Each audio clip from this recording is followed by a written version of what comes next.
Hey guys, what is up? It's Dusty here and welcome back to another crypto video. And today, the major crypto firm, or more specifically, Bitcoin firm MicroStrategy, is in a lot of trouble. Or well, they're in a lot of controversy over a couple of choices that they've made. However, in this video, I also want to talk about Cardano, a little bit about XRP, a little bit about Polygon, and a little bit about Shiba Inu and maybe even FTX. So all I can say is sit tight and enjoy the daily crypto news update. Also guys, if you enjoy them, make sure you press that like button as it is greatly appreciated. Let's get to 500 likes. First of all, MicroStrategy sells Bitcoin for the first time but remains a net buyer.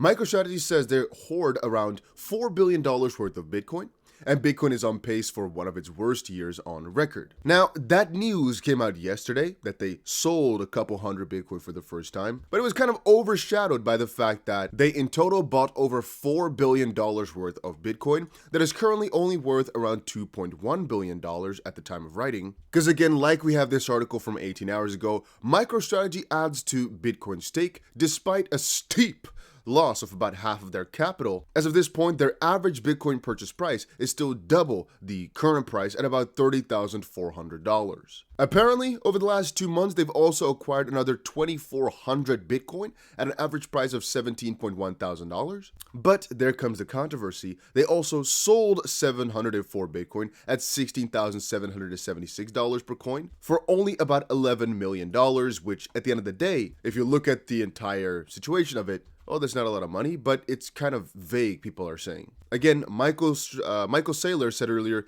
we're only acquiring and holding Bitcoin, right? That's our strategy. We're not sellers.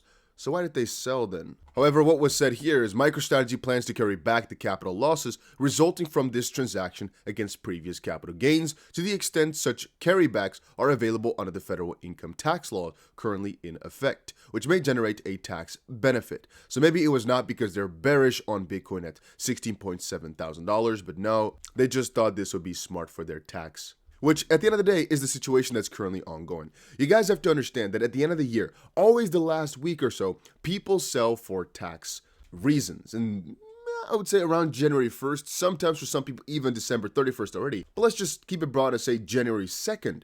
People can all of a sudden start buying again because they've got themselves the tax in the back, which is also why a lot of deals are all of a sudden better at the end of the year because it still fits in the last year, so to speak. Point being, this might really just better itself in the next couple of days with a pretty significant spike. And right now with Bitcoin at $16.6 thousand, Ethereum at around $1,200 and XRP at 35 cents. Yeah, things are just ridiculously cheap. And all I can say is don't let it slip away too much because it might be very much manipulated by people selling it for their tax reasons. All right, an interesting one by Marty Party here, which got 2 million views. Breaking. This is how it came out yesterday. SEC counsel Berkowitz from the CFTC resigns after being found to have accepted bribes from Sam Bankman-Fried. Is this confirmed? No, but it's an interesting little statement. You can see right here, Berkowitz, CFTC, was an anti-DeFi advocate. He called DeFi a Hobbesian marketplace because it lacked intermediaries to safeguard investors. Appears totally open source smart contracts are not transparent enough for the users.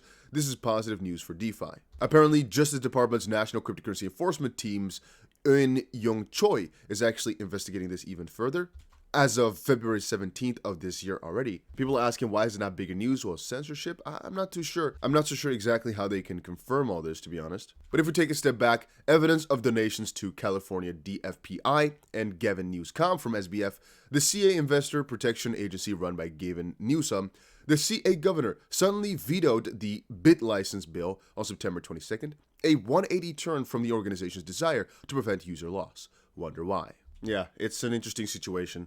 And we've covered this multiple times in the Ripple versus SEC lawsuit, that again, what the SEC has been doing is just expanding their reach, and a lot of people in places of power, logically, are there to better themselves, become better people. No, and I'm not talking about better people in their own mind, no, I'm talking about money, all right? More money equals better person, or more power in this case means better person. That's kind of what it seems over in that agency. For that reason alone, we think Ripple should have at least one minor little victory somewhere on some grounds or so, just to hold the SEC back from the crazy shenanigans that they've been putting us through. All right, then one question I saw or I get quite often is, how about Solana? Is that still a good crypto? Are you still buying? And I'm going to make a really easy answer for you. I'm saying, no, I'm not buying Solana right now the coin is in a death spiral as of this point, and I haven't completely lost faith that it will recover, but I'm still holding a pretty good Solana bag, and the major VCs backing it, well, they've kind of stepped. Because, I mean, well, Sam Bankman-Fried with Alameda is gone. They had a lot of trouble with their outages, which we all thought the big VC backing would kind of, well, fix at the end of the day. But, again, that is kind of gone. So will it recover? Well, there's a higher probability that Solana is just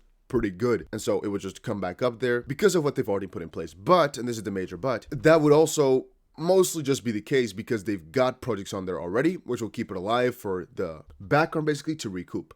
However, we've just seen that many of these projects are fleeing from Solana to different chains. Yeah, and that's where it's kind of getting scary. So again, I don't want to be a negative Nancy here by saying Solana is not the best of the best right now, but sometimes you have to play devil's advocate, and so right now Solana is not looking the best. You can see also the volume and how much it's dropped, as right now the volume is, well, very significantly less from what it was. Then again, if we're looking for a different crypto to buy, I'm right now buying a lot of Polygon, I've noticed. Just noticing from every different angle they're looking really, really good and looking for a lot of expansion over the next couple of months. So that's one of the coins that I'm buying a ton of, just letting you guys know.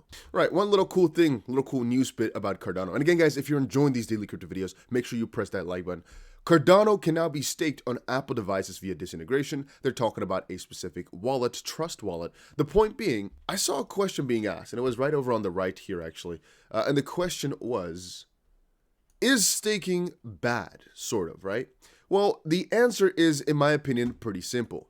No, staking is not bad. At the end of the day, what's happening with Cardano is people are staking, getting a return on that, which is based upon the transaction fees. And so the more the network is used, in theory, the easier that this whole system goes around. But people are fine with getting just a staking fee, just the transaction fee as basically a staking reward. And at the end of the day, it cannot be bad for you as a current holder, even though some people think that, because you're also allowed to stake your tokens to actually get the same percentage yield that others are getting. So it's a net zero, forgetting the fact that people don't stake. Like I have a good Cardano stash that I'm not even staking. So it's a negative or a net plus if you are staking, as a lot of people are just letting their tokens be inflated like dollars sort of by not participating in the system. So at the end of the day, I think it's a major plus. And it's also, from a nice perspective, a sort of way to get income, even though you're also getting some sort of inflation. However, more about all the inflation we hear in one of the newer eras of Cardano, which is up and coming. Let us quickly move to Shiba Inu. Shiba Inu developers reveal next and final step before the Shibarium beta launch.